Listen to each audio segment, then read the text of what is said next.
You're standing in a submarine, 400 feet under the Atlantic. The air is running out.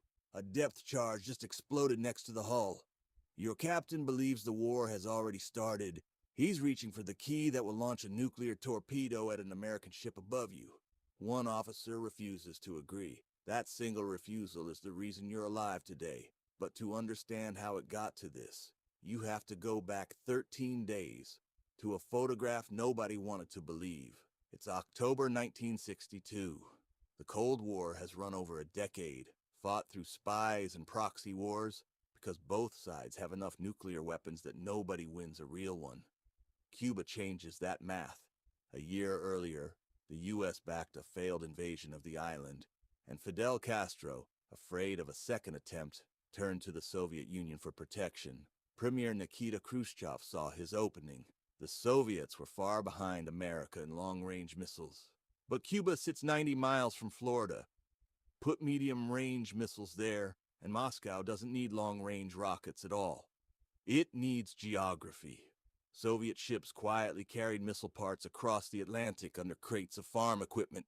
Construction crews built launch sites at night. For weeks it worked. Then, on October 14th, an American U-2 spy plane photographed western Cuba, and the pattern on the ground wasn't ambiguous. Medium-range ballistic missile sites, days from operational. President John F. Kennedy was briefed the next morning. He quietly assembled a small group of advisors, debating for days in secrecy while keeping his public schedule normal.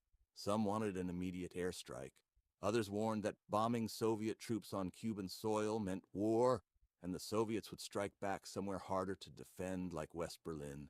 What would you have chosen in that room? With the missiles already there, Kennedy chose a fourth option, a naval quarantine. Technically not a blockade, since a blockade is legally an act of war, though the difference meant little to the ring of American warships surrounding Cuba. On October 22nd, he told the public what was happening. Grocery shelves emptied, schools ran drills. Soviet ships kept steaming toward the line with no sign of whether they'd stop. On October 24th, they turned around. It felt like the crisis might be cooling. It wasn't. The missiles already on Cuban soil hadn't gone anywhere.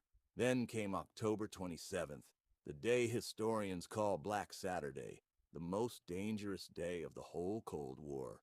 A U-2 plane was shot down over Cuba, the pilot killed, on the order of a local Soviet commander who never asked Moscow first. Kennedy's military advisors pushed hard for retaliation. At almost the same moment, underwater and unseen, a Soviet submarine called B-59 was being signaled to surface by American depth charges meant only as warnings.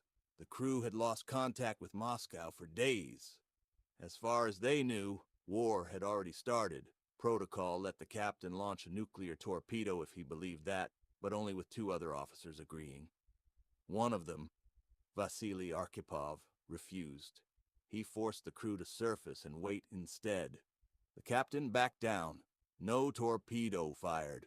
Historians consider that refusal the closest the world came to nuclear war that entire crisis, and almost nobody outside the submarine knew it happened. That same night, Kennedy chose to answer Khrushchev's more conciliatory letter instead of his angrier one, and sent his brother to quietly offer a deal. A public pledge not to invade Cuba, and a secret, unannounced withdrawal of American missiles from Turkey. In exchange, the Soviets would pull their missiles out of Cuba. Khrushchev accepted the next morning. On October 28th, the missile sites came down. The 13 days were over. The Turkish trade stayed secret for decades, letting Kennedy look like the clean winner instead of a man who'd made a deal. So what did the world actually learn? That no single leader fully controls a crisis once it starts moving. A local commander shot down a plane without asking permission. A submarine officer nearly launched a nuclear weapon over silence and static. That gap between the decisions made in the room and the decisions made in the field came closer to starting the war than anything either government intended. Afterward, a direct phone line went in between the White House and the Kremlin, so the next crisis wouldn't wait on encoded telegrams. A partial nuclear test ban treaty followed within a year. It didn't end the Cold War. It changed how both sides handled everything that came after. So think again about that submarine, 400 feet down, air running thin, a captain's hand on the key. You're standing in that same water, and this time you understand exactly how close one refusal came to changing everything.